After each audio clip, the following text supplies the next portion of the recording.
Reform PH, the newly established political party of former Senator Gringo Honasan and ex-Magdala soldiers, pushed to have paramilitary groups near the West Philippine Sea. To get more information about this, we have Reform PH leader, former Senator Gringo Honasan, live here in our studio. Yun. Good morning, Morning, sir. Angela. Yan ang special guest namin, si Thank you. Senator Gringo Honasan. Diego. Yes, thank you, sir, very much for joining us. Thank you for having me. Oh, it's Of been a while course. since we last saw you in the airwaves, so it's now Yes. at least we get to see any opinions on certain issues. First time ulit ni former Senator na sa live TV. At dito pa sa show natin. This is also therapeutic for me.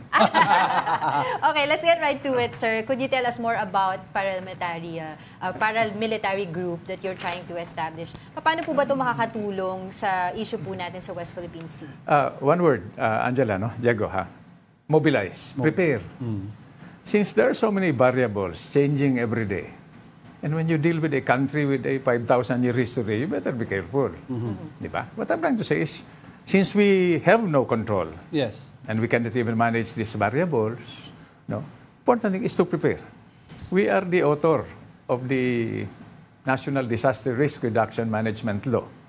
If we can prepare for typhoons and earthquakes and natural calamities, you can shift gears and prepare to mobilize, no, our entire population. That's right. To address this issue. Minsan tinatanong ako, no? I can speak naman in... Opo. Yeah. Colonel, former senator, former secretary. That's the Philippine Seventh Army to confront a threat like what we are facing now, no? I said the Philippines does not have an army because the Philippines is an army. That's right. That's the point in mobilization. But we have to start with a plan. I'm sure government has a plan. The security sector has a plan. Ang gusto lang natin, isama naman ninyo sa plano, kami. Or the population, no? National security, all our array of problems, everybody is concerned. Yeah. Such a blessed and beautiful country. Cannot lose this country by default. That's Exactly. right. That's right. We'd also like to know, no, kasi of course recently yung messaging of this current administration on how to handle the West Philippine Sea. You had Executive Secretary Bersamin say this was an accident, and you had Secretary Gubo Chodoro sa DND, Taking it back. mas aggressive siya on his stance. Parang mayroon disconnect po in terms of how they are behaving towards what is happening sa West Philippine Sea. What is your take on that? That's above my salary grade. No? Yeah. No, that's their call. No? Yeah. The important thing is we start with a plan. Yeah. Communicate this plan to the entire Filipino citizenry. That's right. And then find out, define for them how they can participate in this plan. Saan kami magre-report? May uniforme ba? Yeah. Saan kami may firearms ba? Diba? If push comes to shove. That's right. Saan kami kukuha ng tubig, ng pagkain? As simple as that. No? But we have to start, of course, with the law. The law that drives our national security policy is an almost 80-year-old law, Commonwealth Act No. 1. Right. Drafted by Major Dwight Eisenhower, who became president and passed away, and Major William Ord. Yeah. Is still appropriate to the situation. This is the basis, That's right, legal that's basis. No? But beyond that, our call really is for a national mobilization.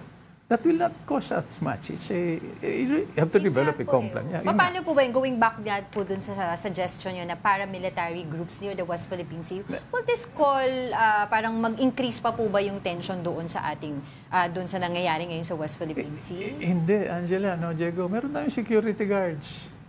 May our young people report almost every weekend, no? Yes. For in preparation for disaster and relief operations. It's there.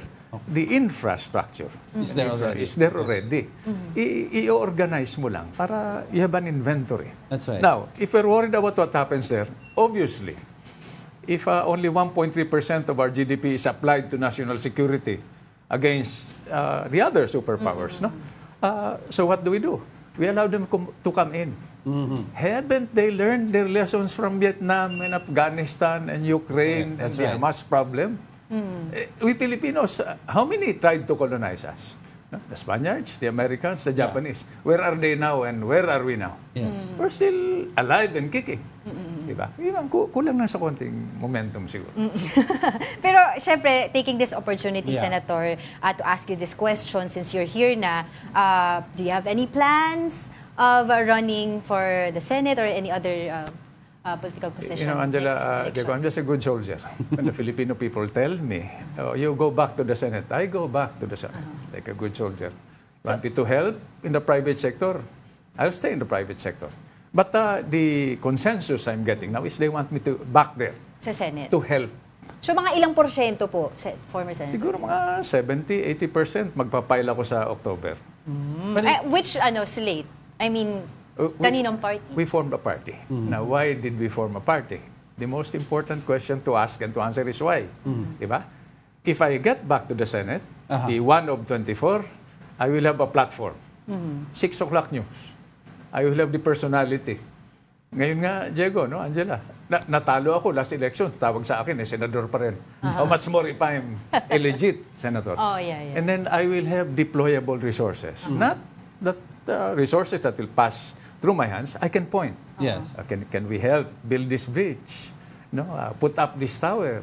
But Senator, saan niyo po nakikita yung party ninyo magkakaroon ng alliances?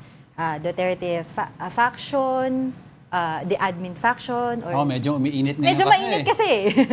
Nako, Angela, you're putting me in a spot. But, no, political parties effectively, and this is my opinion, it's not a commentary, I'm not trying to insult, do not exist in terms of platforms and programs. It's always somebody's talking, sino ba yung nagsasalita? Personalities. The question is, what is he saying? Di ba, pagtingin natin sa isa't isa, candidate, or this show, ano ba kayo sa buhay ko? Ano ako sa buhay niya? That has to be answered. That's why we formed this party. Okay. Now, if other parties, whether it's the administration or I don't know, if it's the legit political opposition, can identify with our platforms and programs, then game on. So issue, kumbaga, Senator, issue-based. Yes, issue-based naman. Speaking of issues, and it's interesting you said may clamor, your name has come up a number of times because of recent hacking incidents. And of course, you are known to have to be the father of several bills that try to increase national security, cyberspace, and intelligence gathering. May leaks po tayo sa PDEA, meron po tayong government hacking increased. Ano po ang nangyayari? Are we spending too little to ramp up cybersecurity? National priorities. How important is cybersecurity to the running of government? How important is it at family level? No? How important is it to the business community? These are questions we need to answer. Pero priorities na naman yan because these are resource-driven. Yes. Now, what was my mandate when the former president designated me as Secretary of the ICT, di ba? Yes. Sabi niya, ito ang marching orders mo, former Senator Honasan. Connect government to other governments, domestic and global. Connect government to business for productivity. Connect government to the citizens and everybody to each other. Connectivity. Do this faster, cheaper, if not free. Those are my marching orders. The technical aspects are procedural. So I put together the best and the brightest legal and technical team. Diba? Sabi ko, if something goes wrong, you point to me. If something goes right, you take the credit. Baka may balak sa inyong may tumakbo. Diba? So we have infrastructure, roads, bridges, but pwedeng itandem kasi ito, Angela, no, sa Diego, sa infrastructure. That's right, that's right. Ano ang i-connect mo? The farthest, smallest, and poorest. That's the way to develop a country. It's like a railroad, di ba? No railroad in this planet earns by itself. It's the economic activity on both sides of the tracks. That's right, that's right. The terminals, yung munisipyo, yung factory, that generates development and the economic activity, especially for a developing country like ours. I remember, former Senator, yung mga advocacy ninyo kasama po sa mandato nyo before nung nasa government pa kayo, yung mga farm to ang tawag din? Farm to market. Farm to market. I remember that. No? Kasi in connection Angela, to that. Sige, go ahead po. Sorry, I keep on... Yeah. Di ba? What does a farmer in the agricultural sector, agricultural economy pa tayo, buy when he has disposable income? He doesn't buy food, clothing, or he buys a cellphone. Yes. Gives him access to market information, That's right. He knows what his pakwan or rice or kamote or onions are worth in the market. So automatically eliminated yung middleman na may hawak ng bodega. Second question, is it a supply problem or a distribution problem? Kung supply problem, bakit nabubulok yung palay sa bodega? Right. Exactly. It may be both. So it's again, as I explained to you earlier, Diego, no, Angela, it's a baseline data management problem. It cuts across the entire policy and bureaucratic landscape. Last point, alam mo, regulatory capture. Instead of making things faster, di ba, more efficient, we want to make it harder and longer. Why? That's where the corruption is embedded. Hindi ba? Pag manual, di pirma, ibig sabihin. Pero kung isang pindot, digitized na tayo, di mabilis. Yes. But are we managing? Time. We should be faster than COVID and all the other problems. Right. Well, of course, Senator, for taking this opportunity, is, I think yung isang issue about yung Alice Guo, yung suspended Bamban Mayor. Ang question ko is, how is it, what can we do in terms of law or passing new laws or amending certain laws to prevent na possibly somebody pala, allegedly, who was able to steal somebody else's identity and became a mayor? Diego, no? Angela, baseline data management. Dapat alam natin through the Bureau of Customs, Bureau of Immigration. Aren't they interconnected? Sila? Not yet? They should be. That is what we tried to do when I was DICT. Yung interconnection para one database. Diba? Cybersecurity is everybody's concern. No? Alam mo kung sino yung pumapasok, sino yung lumalabas, anong klaseng tao ito? Yeah. Criminal ba ito? Diba? Negosyante, investor, or citizen, just come, or balikbayan. Diba? It's knowing the facts. Let's not be worried about AI. Diba? Algorithms. So accept it. It's a creation of human beings. Exactly. And what does AI do for us? Things for us. Things for us. Faster. Diba? Faster. Pero tayo pa rin gumawa. Pero tayo pa rin. Ba't tayo matatakot? Di, gumawa tayo ng mas mabilis. Ang dami natin gustong itanong dito kay Senator. It's been a while, but pero wala na tayong oras. Pero yung very short lang po, yung kay Vice President Sara Duterte, yung kanyang pag-resign sa kanyang cabinet, and now announcing that 3 other members of the family will run for the Senate. Your thoughts on that? How can anybody naman confirm what her reasons were, no? Yeah. But I am hoping and praying that it has something to do with national interest and public interest. Is her departure from the DepEd and the cabinet going to serve the highest public and national interest? Or do you want to color code it again with some partisan political motive? We have enough of that. You know, I was asking some officials from other countries, how do you view the Philippines? Sabi niya, you know, we and you do not trust each other, but we don't trust you more. Sabi ko, why? Because new president, new mayor, new governor, new medium-term policy. Diba? So yung gustong tumaya sa atin in the long term, nagpipigil. Teka muna, baka yung bagong presidente, iba na naman.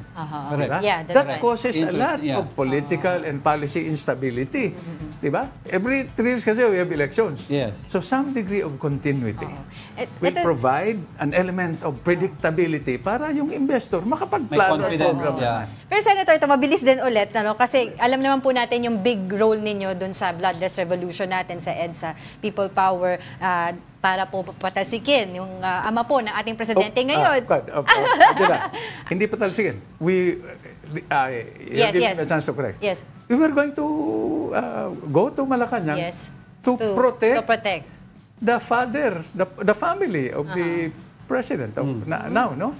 So can you imagine how romantic, how naive we were? You go in, siyempre lalaban, control the situation, protect them from the mob. Kung nauna yung mob, di summary ang trial at execution.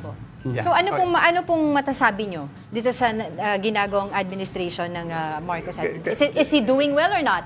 Yes or no? History will... What administration naman has been spared from criticism and support? But I'll add this to the discussion. You know, we Filipinos, we never miss an opportunity to miss an opportunity. Totoo. What were the opportunities? Martial law. National discipline. Kaya lang dapat may lifespan yun, di ba? The insurgency. Kaya nagkaroon ng insurgency, because of root causes like social injustice, poverty, Yeah. etc. No? And then the 1986 People-Power Revolution. Oo.